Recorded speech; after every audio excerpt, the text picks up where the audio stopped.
ये कहानी महज एक कहानी नहीं, उन लोगों के लिए चेतावनी है जो रात के सन्नाटे में भटकती रूहों के अस्तित्व को नकारते हैं।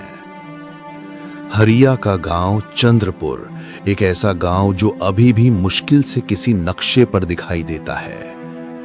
रात के 11 बज रहे थे। सन्नाटा इतना गहरा था कि झींगुरों की आवाज भी कान के पर्दों को फाड़ रही थी। हरिया अपनी खटिया पर लेटा ठंडी हवा का आनंद ले रहा था।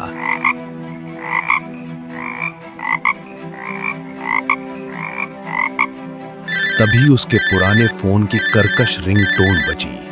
आवाज इतनी तीखी थी कि रात का सन्नाटा कांच की तरह चकनाचूर हो गया। हेलो हरिया, जल्दी आ, तेरी भाभी की हालत बहुत खराब है। डॉक्टर कह रहे हैं शहर ले जाना होगा, वरना सुबह नहीं देख पाएगी। बड़े भाई की आवाज में मौत का खौफ और बेबसी साफ झलक रही थी। फोन के बैकग्राउंड में भाभी के कराहने की दिल दहला देने वाली आवाज आ रही थी। वो आवाज किसी इंसान की नहीं बल्कि तड़पते हुए जानवर जैसी लग रही थी।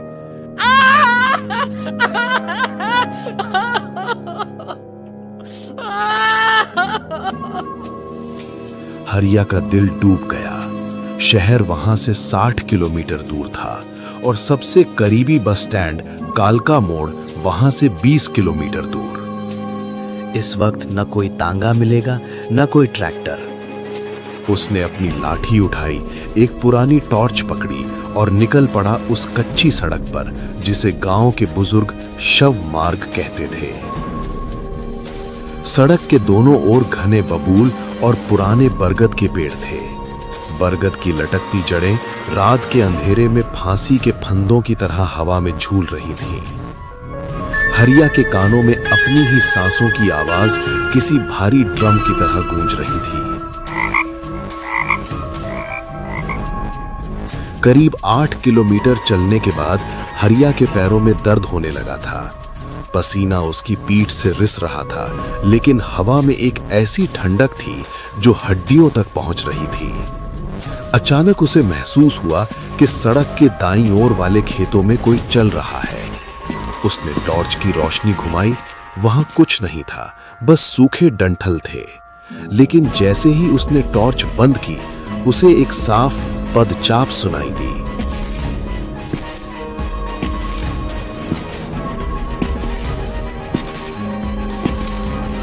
ऐसी आवाज जैसे कोई भारी बोरा घसीट रहा हो।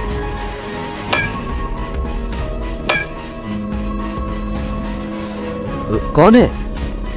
हरिया की आवाज कांपी। जवाब में सिर्फ हवा की एक सर्द लहर आई जो उसके कान के पास फुसफुसा कर निकल गई। बहुत देर कर दी आने में।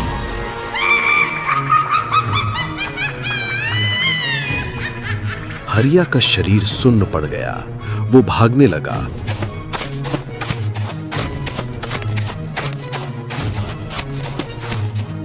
तभी दूर क्षितिज पर उसे 2 पीली धुंधली रोशनी चमकती हुई दिखी। एक बस। इस वीरान सड़क पर आधी रात के बाद बस का होना नामुमकिन था, लेकिन डूबते को तिनके का सहारा होता है। बस धीरे धीरे करीब आई। वो कोई आधुनिक बस नहीं थी, बल्कि 80 के दशक की एक जर्जर लोहे की खड़खड़ाती हुई गाड़ी थी। बस का इंजन किसी बीमार दानव की तरह घुरघुरा रहा था। जब वो रुकी तो ब्रेक की आवाज ऐसी थी जैसे हजारों आत्माएं एक साथ चीख रही हों। दरवाजा चरमराहट के साथ खुला। अंदर से एक ऐसी गंध आई जिसने हरिया का जी मिचला दिया। ये गंध कपूर, पुरानी राख और सड़ते हुए मांस की मिलीजुली महक थी। हरिया अंदर चढ़ा। बस खचाखच भरी थी। हर सीट पर कोई न कोई बैठा था, लेकिन पूरा डब्बा कब्रिस्तान जैसा शांत था। लोग सीधे बैठे थे। उनकी गर्दनें एक खास कोण पर झुकी हुई थीं। हरिया एक खाली सीट पर बैठा। उसके बगल में एक बूढ़ी औरत बैठी थी जिसने सफेद चादर ओढ़ रखी थी। हरिया ने धीरे से पूछा, माई, ये बस शहर जाएगी ना? बूढ़ी औरत ने धीरे से अपनी गर्दन मोड़ी उसकी आंखों की जगह सिर्फ सफेद पत्थर थे। उसने कहा, हम सब वहीं जा रहे हैं बेटा, जहाँ से कोई वापस नहीं आता। हरिया के रोंगटे खड़े हो गए। उसने देखा कि खिड़की के बाहर का नजारा बदल चुका था। वहां न गांव था न पेड़। खिड़की के बाहर सिर्फ एक गहरा अनंत धुआं था जो बस के साथ साथ चल रहा था। तभी बस के पीछे से कंडक्टर आगे की ओर आने लगा। उसके हाथ में एक लोहे की पंचिंग मशीन थी, जिसकी आवाज सन्नाटे में किसी बंदूक की गोली की तरह लग रही थी। जब कंडक्टर हरिया के सामने पहुंचा तो हरिया ने गौर किया कि कंडक्टर के पैरों के पंजे पीछे की तरफ मुड़े हुए थे। कंडक्टर का चेहरा आधा झुलसा हुआ था, जैसे वो किसी आग से बचकर निकला हो। कहाँ का टिकट चाहिए?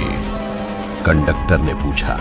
उसकी आवाज में नमी थी, जैसे उसके गले में खून भरा हो। शहर का।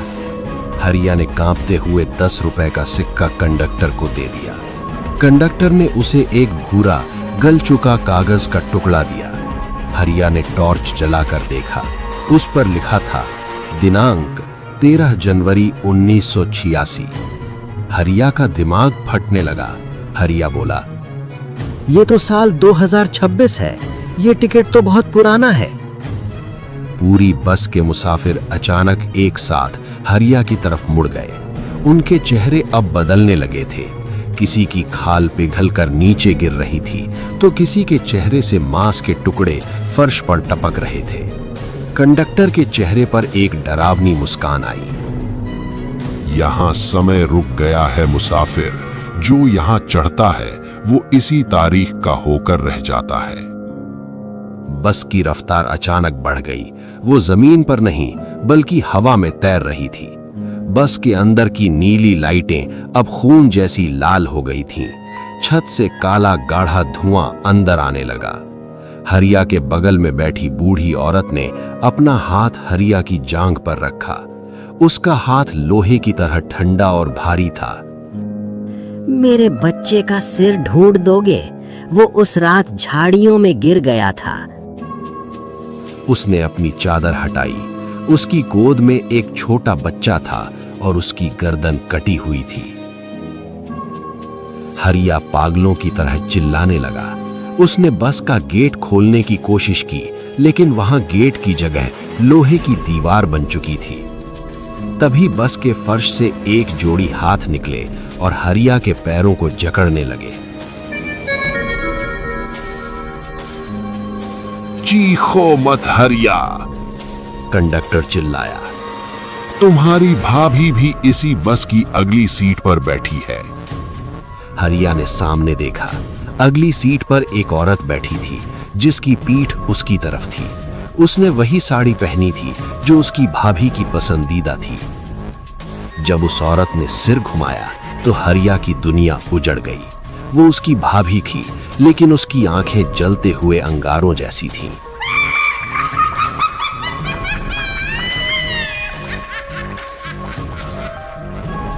तभी बस के ड्राइवर ने जोर से ब्रेक मारे। बस एक विशाल खाई के मुहाने पर खड़ी थी। नीचे हजारों जली हुई बसें और लाखों कंकाल दिख रहे थे। ड्राइवर अपनी सीट से उठा। वो 7 फीट लंबा एक साया था।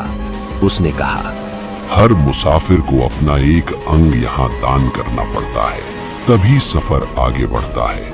तुम क्या दोगे, अपनी आंखें या अपनी धड़कन? हरिया को अचानक अपनी जेब में रखा गंगा जल का छोटा पात्र याद आया जो उसकी माँ ने उसे दिया था। उसने उसे निकाला और चिल्लाकर पूरे बस में छिड़क दिया। जैसे ही गंगा जल की बूंदें उन रूहों पर पड़ी, बस में आग लग गई।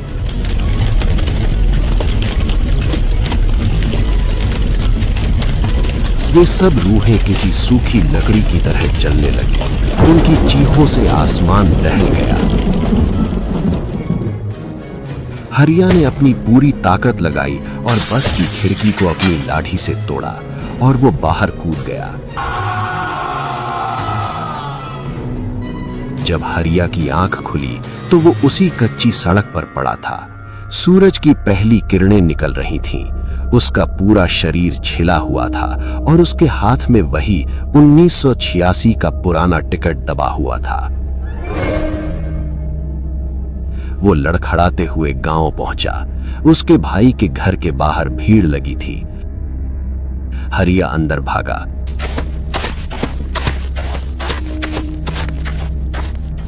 भाभी, भाभी कैसी हैं? उसका भाई जमीन पर बैठा रो रहा था। उसने हरिया की तरफ देखा और कांपती आवाज में कहा, तू कहाँ रह गया था?